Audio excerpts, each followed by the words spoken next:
that. But we're going to explore urban mushing right now. I didn't really know too much about this. I know what mushing is. I think a lot of you do, but to do it in a city setting and in different seasons too. Kind of a new sport where people can exercise their dogs safely, easily. You can go on bike paths, in a park, even down neighborhood streets, and you and your dog get to bond. You learn all kinds of new skills. You put them into practice too, and you can do it just around your home. Plus, your dog gets to burn off all kinds of that excess energy. If you got a dog at home that needs to get more than a walk, let's say, just to get it down to an acceptable level where it's not bumping furniture over in your house or knocking your kids over. We had an Irish setter. That's all it did to me when I was 2. That explains a lot. Doug Stokely is just outside of Havelock, New Brunswick, and is getting into this big time, and he's actually the founder of New Brunswick Urban Mushing. He joins us on the show. Hi, Doug.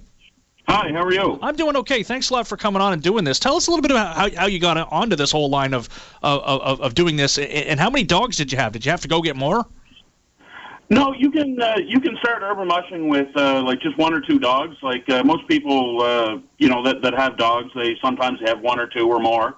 In my case, I have 5 black labs, and basically I got started with just the dogs finding the 1 hour after work of a walk just wasn't enough exercise for them to burn off their energy for the day. And so I was just watching TV, watching a dog sled race, and thought that's a pretty good way to start about it. Now, is the Labrador Retriever breed, any color, is that really kind of a dog that's suitable for this? And did you think that yourself when you thought maybe this would be an option to tire them out a bit? Well, I'll tell you what. Everybody that had any mushing experience, like out west and Anchorage, those sort of places, everybody said that I'll never get black labs to pull a dog sled. But I just thought with the right training and motivation, you can get any dog to do that. Now, I don't know about Yorkshire Terriers, Doug, but you're right. There's got to be a minimum size or strength quotient for a breed of dog to be able to do this. But you're saying that might not even matter. It maybe just depends on the number of kinds of dogs you have. Well, it's not. Everyone has the mindset that the dogs are like doing all the work, and that's just not the case. In the wintertime, when you're on a dog sled, there's a lot of what they call pedaling. It's sort of like when you run a skateboard, like you're pushing. And like when you're going up hills, you're constantly running behind that dog sled. It's only on good straightaways that that you're riding. So you're not freeloading it at all, Doug. When you're along this, when you're doing that pedaling, you're getting a workout too. Oh my soul, yes, it's an incredible workout. So tell us a little bit about how the dog started to respond when you did this, because I'd imagine you'd need some special training involved here, or was it that hard? Yeah, it was. It was pretty difficult in the beginning. I went about it in a kind of a backwards way. Most of my dogs are all. The youngest one is 2, and the oldest 2 are 8 years old. So when I started, all my dogs were leash broken, and like we could walk around Moncton like with no leashes, and they're fine to walk right beside me. So to get them to actually start pulling while on a line was the exact opposite of what I trained them in the beginning. But after they got the hang of it and realized like what I wanted, they eventually got better and better and better. And like last winter, we've gone on like 50-kilometer runs in a single day. Like, mind you, that's starting first thing in the morning and finishing up late afternoon. But 50 kilometers and the dogs pulling you through the snow and stuff like that—that's quite a workout. Yeah, most people won't even get up and walk, 50 kilometers on their own. You might not notice it in the course of a day, but you might walk about 10. But if you're inside, but for people that want to get out and get exercise, is this a lot for the dog to handle too? 50 kilometers sounds like a long stretch. No, obviously I wouldn't just get the dogs right off the bat. It's just like a human being. You have to condition yourself for that long distance run. In the beginning, we would only do like a kilometer, and it would take us, 35, 40 minutes just to do that 1 kilometer because of all the stopping and starting and like on the training as we go. And mind you, I started training these dogs as a pack. So training all 5 dogs on the gang line at once was, probably not the smartest move on my part, but that's how we did it, and it worked out for us. Yeah, how do you get them to really not so much pay attention to each other or the things around them and focus on the task at hand? And a lot of people think you're standing back there with the whip, but I don't know. What are you doing? Oh, my soul. No. That's you want to train these dogs for, you treat it as fun. They see the harnesses coming out now, and it's like, when you say, some people's pet dogs, want to go for a drive, and they get all excited and start spinning around in circles. It's sort of the same thing when the dogs see the harnesses come out. They just love to do it, and it's natural for the dogs to want to travel. Can it only be done in the winter? And that's what I'm wondering. Can this be an all-season thing if you can get the correct kinds of thing to pull? Yeah, that's the thing. We were talking about dog sizes before. In the summertime when there's no snow, like spring and summer, fall, I run my dogs on a mountain bike.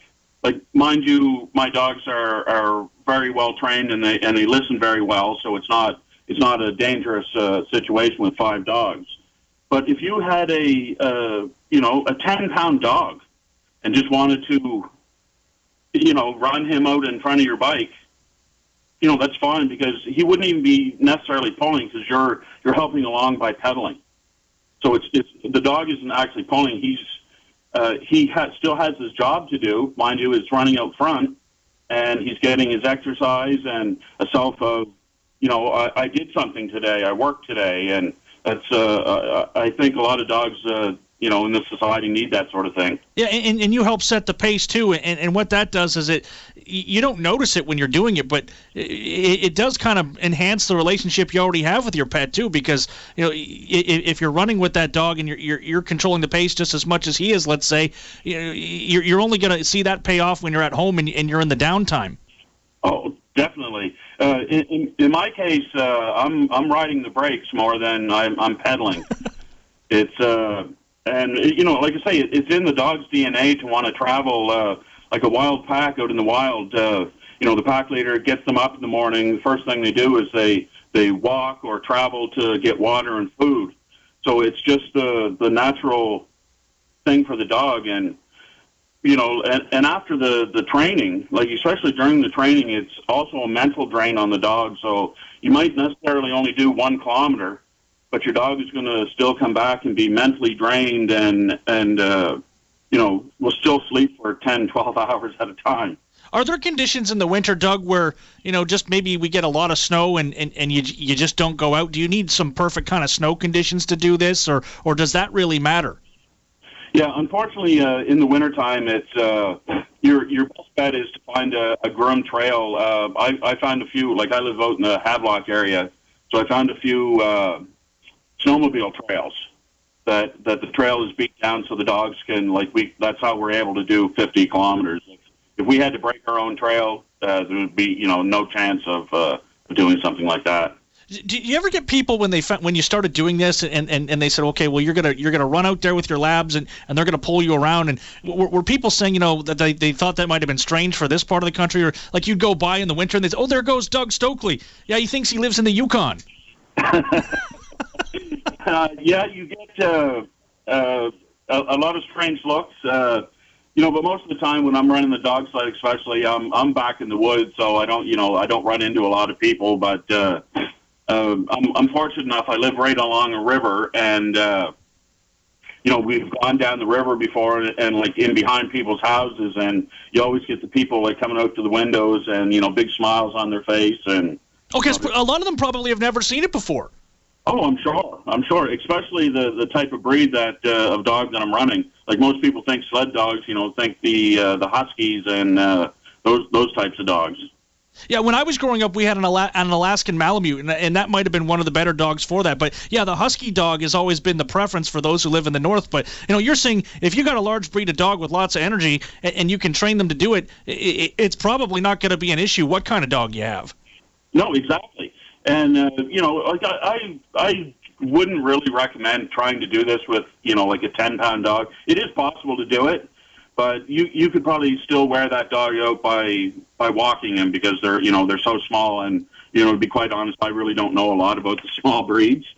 But there's a group out of Halifax, HRM Urban Mushing, that most of those members have Alaska Malamutes, and there's sometimes they're running up to 50 dogs will come out to an outing to go out on a run together.